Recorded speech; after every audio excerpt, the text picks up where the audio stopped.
तो मोस्टली ना हम सबको ऐसा लगता है कि मेरी ज़िंदगी में ना ये चीज़ आ जाए, और जब ये चीज़ मेरी ज़िंदगी में आ जाएगी ना तो बस फिर मैं खुश हो जाऊँगी या फिर हो जाऊँगा। मतलब कि मेरा जो ड्रीम जॉब है, जब वो मुझे मिल जाएगी ना तो फिर मैं खुश हो जाऊँगी, या फिर वो परफेक्ट रिलेशनशिप जो है ना, जब वो मेरी ज़िंदगी में आ जाएगी तो फिर मैं खुश हो जाऊँगी। लेकिन होता क्या है ना कि जब ये चीज़ें हो भी जाती हैं ना हमारी लाइफ में, जब मुझे मेरी परफेक्ट ड्रीम जॉब भी मिल जाती है, परफेक्ट रिलेशनशिप भी मिल जाती है, लेकिन उसके बाद जब हम अपने साथ बैठे होते हैं, हम खाली होते हैं, हमारे आसपास कोई नहीं होता, तब फिर से हमें वही अकेलापन, फिर से हमें वही खोखलापन, अपने अंदर का जो खोखलापन होता है वही हमारे सामने आके खड़ा हो जाता है, और फिर से ऐसा लगता है कि नहीं यार, ज़िंदगी में खुशी नहीं है, कुछ तो कमी है। लेकिन ना हमें समझ में नहीं आ रहा होता कि आखिरकार अब जब मेरे पास ये सारी चीज़ें हैं, तब भी मुझे वही खालीपन वाली फीलिंग क्यों हो रही है? वो खुशी जिसके पीछे मैं इतने टाइम से भाग रहा था, और वो भाग के मैंने सारा अचीव भी कर लिया, उसके बाद भी वो खुशी जो है वो मुझे क्यों नहीं फील हो रही है? ऐसा हमारे साथ इसलिए हो रहा होता है कि जिन चीज़ों को हमने हमेशा से खुशी माना और खुशी मान के हम उनके पीछे भागे, तो एक्चुअल में वो चीज़ें जो है ना वो कभी भी खुशी नहीं थी।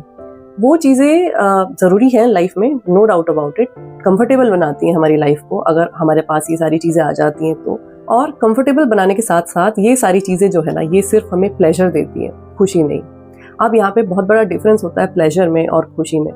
जहाँ तक प्लेजर का मामला आता है ना, तो ये कहीं ना कहीं दिमाग से जुड़ा होता है, लेकिन जहाँ पे खुशी का मामला आता है ना, तो ये सीधा दिल से जुड़ा होता है। अब होता क्या है कि जब मेरे पास पैसे हैं, मेरे पास सब कुछ है, करियर है, तो मैं जो है ना उस पैसे से वो प्लेजर को खरीद सकती हूँ। मतलब कि मैं अपने फैंसी रेस्टोरेंट में जाके अपनी फेवरेट मील खा सकती हूँ। तो जिस टाइम पे मैं वो मील खा रही होंगी, उस टाइम पे मुझे प्लेजर फील हो रहा होगा, और जैसे ही वो मील खत्म हो जाएगी तो उसके थोड़ी बहुत देर बाद जो है ना वो प्लेजर जो है वो चला जाएगा। तो ये शॉर्ट टर्म प्लेजर होता है। लेकिन हैप्पीनेस जो होती है ना, वो कभी भी शॉर्ट टर्म नहीं होती, वो हमेशा आपके साथ रहती है। लेकिन उन चीज़ों को ना ये मान के उनको चेज़ नहीं करना है कि जब ये चीज़ मेरे पास आ जाएगी ना तो मेरी ज़िंदगी बिल्कुल परफेक्ट हो जाएगी, या तब मैं खुश हो जाऊँगी। तो पहली चीज़ तो ये डिफरेंस हमें पता होना चाहिए कि ये सारी चीज़ें जो हम कर रहे हैं, ये हमारा अल्टीमेट गोल नहीं है। ये सिर्फ हमें अपनी ज़िंदगी को थोड़ा-सा बेहतर बनाने के लिए ज़रूरी है, ताकि वो जो किल्लत रहती है ना हमारी ज़िंदगी में, वो किल्लत ना हो। तो ये जो पैसे से मैं शॉर्ट टर्म प्लेजर खरीद पा रही हूँ, ये दिमाग में रखना हमें बहुत ज़रूरी है कि ये सिर्फ थोड़े टाइम के लिए ही है, ये परमानेंट नहीं है। और अगर ऐसा ना होता ना, तो जितने भी बड़े-बड़े लोग हैं, बहुत रिच लोग हैं, फिल्म स्टार हैं, वो कभी भी डिप्रेशन में ना जाते, या वो कभी भी सुसाइड ना करते, क्योंकि उनके पास तो पैसे की, नाम की, फेम की, किसी चीज़ की कमी नहीं है। और ये सब उनके साथ इसलिए हो रहा होता है क्योंकि उनको नहीं पता होता कि सच्ची खुशी क्या है, किन चीज़ों में सच्ची खुशी है। वो ज़िंदगी भर जो है इन चीज़ों को चेज़ करने में लगा देते हैं, और फिर एंड में उनको ऐसा लगता है कि यार ये सब कुछ करके भी मज़ा तो फिर भी नहीं आ रहा ना ज़िंदगी में, अभी भी हम उतने ही अकेले हैं जितने कि पहले थे। तो सच्ची खुशी को जानने के लिए मुझे अपनी अंदर की आवाज़ को सुनना पड़ेगा। बहुत छोटी-छोटी सी चीज़ों में खुशी हो सकती है, और वो मेरी खुशी और आपकी खुशी जो है ना अलग-अलग चीज़ों में हो सकती है। इसलिए हम सबको ये अपना होमवर्क करना यहाँ पे बहुत ज़रूरी है कि मुझे किस चीज़ से सच्ची खुशी मिलती है। जैसे कि अगर मैं अपनी बात करूँ, तो मुझे नेचर से बहुत प्यार है। जब भी कभी हवा चल रही होती है और उस हवा में जो पेड़-पौधों के पत्ते होते हैं ना, उसमें सरसराहट की आवाज़ आ रही होती है, वो आवाज़ को जब मैं सुनती हूँ ना, तो मुझे ना अलाइव फ़ील होता है। मुझे ऐसा फ़ील होता है कि हाँ, मैं ज़िंदा हूँ। या फिर जब कभी बारिश आती है और बारिश आने के बाद जो मिट्टी में से खुशबू आ रही होती है ना, मुझे ऐसा लगता है कि दुनिया में चाहे जितने भी परफ्यूम्स क्यों ना बन गए हों, लेकिन इस खुशबू को कोई भी चीज़ टक्कर नहीं दे सकती। होता ये है कि जब हम बाकी सारी चीज़ों को परमानेंट खुशी मान के उनके पीछे भागने लग जाते हैं, तो हम इन सारी चीज़ों को अपनी ज़िंदगी से ना हटा देते हैं। हमारे पास टाइम ही नहीं होता इन सारी चीज़ों को फ़ील करने के लिए। या फिर फॉर एग्ज़ाम्पल अगर मैं बोलूँ कि थोड़े टाइम पहले तक मुझे किताबें पढ़ना बहुत अच्छा लगता था। कोई भी किताब जिससे ऐसा लगे कि मुझे कुछ नया कुछ नया कॉन्सेप्ट मेरे दिमाग में आया। पुरानी चीज़ जो थी वो चेंज हुई, कुछ नई नॉलेज मुझे मिली, या फिर बहुत मोटिवेशनल मूवीज़ देखना मुझे बहुत अच्छा लगता था।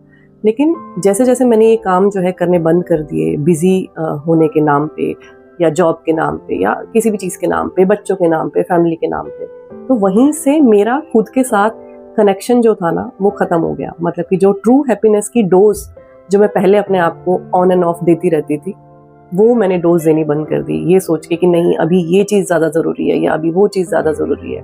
और ऐसे करते-करते हम अपने आप को ना धीरे-धीरे करके ना मारते चले जाते हैं, और फिर हमें ऐसा फ़ील होता है कि हम इतने दुखी क्यों हैं, या ऐसा क्या है, सब कुछ तो है मेरी ज़िंदगी में, लेकिन फिर भी जो है मुझे खुशी क्यों नहीं फील हो रही है, मुझे खोखलापन क्यों लग रहा है अपने अंदर से, वो इसीलिए होता है क्योंकि जिन चीज़ों से मेरा कनेक्शन था, जिन चीज़ों को फील करके मुझे जिंदा महसूस होता था, जब हम वो चीज़ें करना बंद कर देते हैं किसी और चीज़ों को प्रायोरिटी देने के चक्कर में कि वो चीज़ जब मुझे मिल जाएगी ना, वो असली खुशी है, तब मैं बहुत खुश हो जाऊंगी, और ये हमारी सबसे बड़ी गलतफहमी होती है।